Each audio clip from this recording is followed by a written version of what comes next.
Buonasera Juventine, ça va être vraiment une belle soirée ce soir parce que la Juve revient à la victoire en Serie A après je ne sais plus combien, mais ça fait combien de temps qu'on n'a pas gagné un match en Serie A, mon Dieu, tellement longtemps. Et là, c'était le duel fratricide entre Milan et Juventus pour acquérir un avantage dans la course à la quatrième place pour la Champions League, parce qu'on le sait, il y a 4 places de Champions League, au moins que les Italiens ne fassent très bien dans la compétition, ce qui ferait qu'on aurait éventuellement une place en plus, la cinquième, comme l'année dernière. Dans tous les cas, ce soir, on montre à 37, sachant que celles qui sont derrière, celles qu'on a surpassées ce soir, Lazio, Bologna, Fiorentina, vont de toute façon jouer demain. En plus, la Fiorentina a un autre match à rattraper. Je vous rappelle, celui qui avait vu le problème cardiaque de Bove, donc ils avaient interrompu contre l'Inter. Donc aujourd'hui, on leur passe dessus. On va passer une bonne soirée.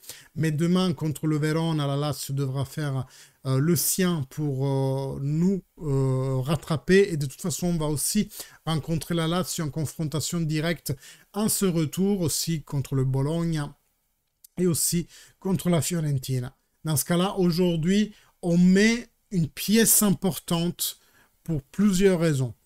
Pour retrouver la victoire en Serie A, parce qu'elle manquait, comme je vous ai dit, depuis trop longtemps. Pour retrouver la victoire, pour retrouver la quatrième place, pardon. Entre-temps, parce que je me suis distrait en fait, parce que je me suis dit, il faut que je leur dise pour l'abonnement et pour l'activation de la cloche. Abonnez-vous, activez la cloche pour être mis au courant de toutes les prochaines vidéos. Le mercato s'enflamme. Sûrement, la Juve va faire une offre pour Tomori, contre lequel on a joué aujourd'hui. Restez connectés à la chaîne et interagissez avec ce live déjà, un petit pouce en l'air, et avec la vidéo si vous la voyez en différé, en VOD. En tout cas, aujourd'hui, la Juve arrive à retrouver la victoire aussi à domicile, parce que ça a été un peu notre talon d'Achille. Bizarrement, on a fait des moins bons résultats à domicile qu'à l'extérieur. On va bien dormir cette nuit, comme nous dit Zig. Je vois plein de cœurs dans le chat. Vous êtes ravis de cette victoire retrouvée en Serie A. Et aujourd'hui, on a disputé une très bonne première mi-temps. Le Milan a été très rémissif. Déjà en première mi-temps, on avait, je crois, au moins 65% de la possession de ballon. Mais la transmission de balles était beaucoup plus rapide que dans les matchs précédents. On a su mettre en difficulté le Milan, mais ceux qui ont eu une grande occasion avec pratiquement 3 frappes au but dans la même action, frappes qui ont été contrées par notre défense, puis nous était bien réparties en contre-pied. Voilà, la première mi-temps nous a donné des émotions, l'équipe a été solide, mais elle s'est terminée sur le 0 partout. À la mi-temps, Yildiz sort pour problème aux adducteurs, espérons que le Turc n'ait rien, et de l'avoir déjà disponible contre le Bruges. C'est Weah qui rentre à sa place, et c'est à mon avis aussi Timothy Weah qui dynamise un peu notre attaque, parce qu'on le voit de tous les côtés, de droite et de gauche. Dans la première action, il rentre pas trop dans le but. Ça, c'est plutôt une bonne verticale entre Thuram, Nico Gonzalez et Bangula. La frappe de Bangula est contré par Emerson Royal, ce qui déconcerte un peu Maignan dans son arrêt. Maignan qui est un gardien vraiment bon de mon point de vue. Aujourd'hui, il a joué avec une blessure. Et c'est pour ça que je pense que le deuxième but, il rentre aussi facilement. Et après, justement, Timothy Weah se fait trouver dans la profondeur. Il fait un 1 contre 1 contre Tomori et il réalise le 2-0. Et c'est là que Maignan, à mon avis, il aurait pu mieux faire. Dans tous les cas, après, la Juventus se baisse un peu, effectivement. Mais on voit que le Milan a les batteries un peu vides. Et on arrive cette fois à ne pas se faire remonter au score, à garder l'avantage et a terminé ce match 2-0. Ça fait vraiment du bien. Maintenant, vous le savez, le mois n'est pas fini. On a encore 3 confrontations assez compliquées. Déjà mardi contre le Bruges, après samedi contre le Napoli, qui est capolista et qui va rien nous concéder. Vous vous souvenez, à l'aller, on avait fait un partout ou 0 partout, je ne sais plus, contre le Napoli. En tout cas, c'était un match nul.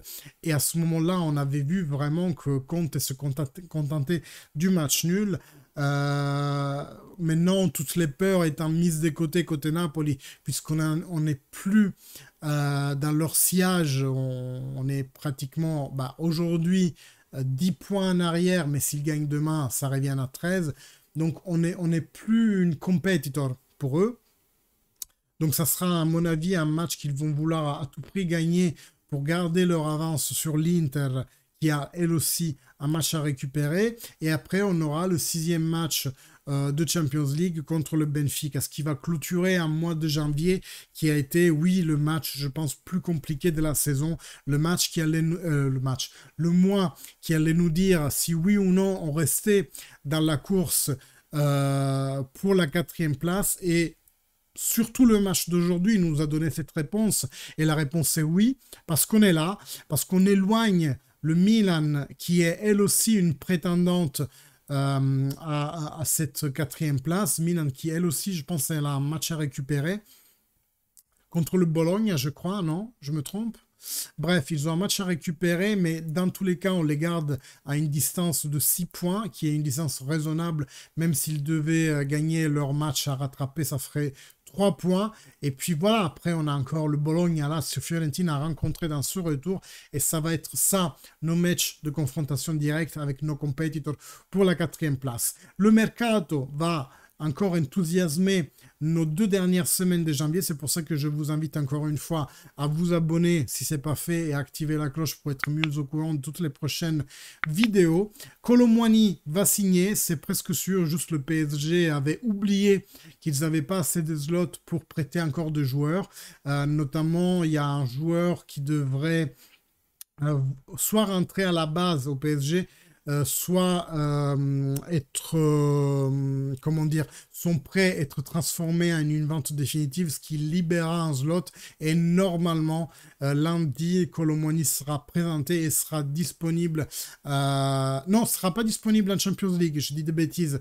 Oui, les joueurs qu'on acquiert dans cette fenêtre de mercato, forcément, ils ne seront pas dans la liste Champions League, donc ils ne pourront pas jouer le match de Champions League, mais sûrement à la prochaine en championnat contre le Napoli.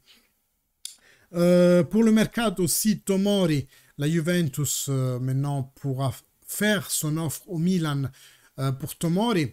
Est-ce que vous avez aimé sa prestation d'aujourd'hui? C'est vrai que c'est lui qui concède le 2e but quelque part parce qu'il n'arrive pas à arrêter Weah dans le 1 contre 1 et c'est franchement pas sa spécialité à Timothée.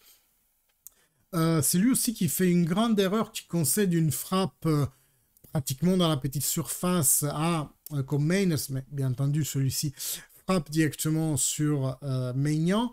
Dans tous les cas, Tomori reste la première option de la Juventus pour la défense. Ça va quelque part compléter la défense de la Juventus, l'ancienne défense du Milan qui avait gagné le dernier Scudetto.